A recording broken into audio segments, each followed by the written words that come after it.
1959's A Wonderful Country is a languid, talky, unusual Mexican set western starring the great Robert Mitchum.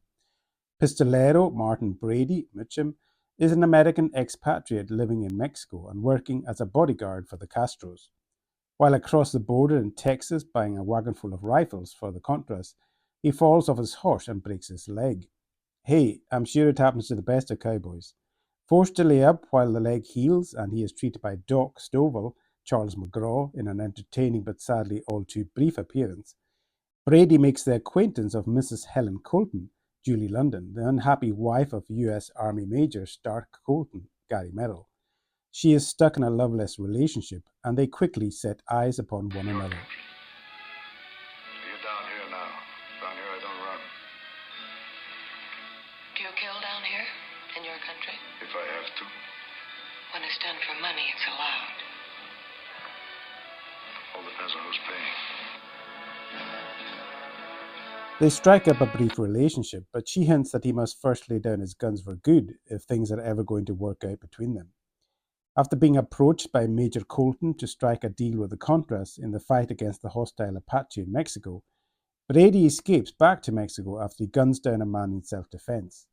When his wagon full of rifles is stolen while he recuperates, Brady is not too popular on his return with his boss, Don Cipriano. In fact, the mood within the Castro's clan is distinctly chilly, with jealousy and murder coming between the two brothers.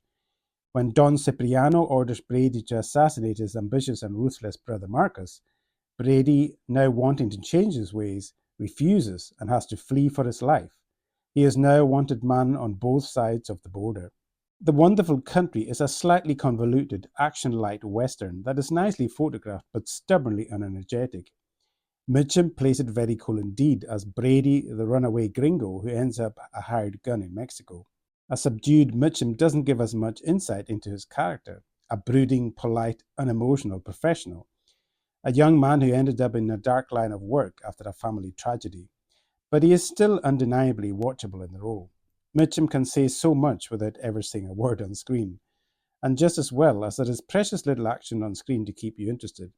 Only in the last 30 minutes does the film really come to life, and we finally get some action. The film does boast a strong cast though, and is never too slow to maintain your interest. The relationship between Mitchum and London is a little underdone and a tad unconvincing, but the story is never predictable, and the Mexican setting, all big sombreros and colourful festivals, makes a welcome change of scenery for this drama to play out in. Produced by Mitchum's own DRM production company and based on Tom Leah's 1952 book, this is still a strangely flat, unfulfilling Western drama that leaves you feeling a little shortchanged. Watchable for sure, but a bit muddled plot-wise and short in action, this is a so-so Western. I give The Wonderful Country 6.3 out of 10 Western stars.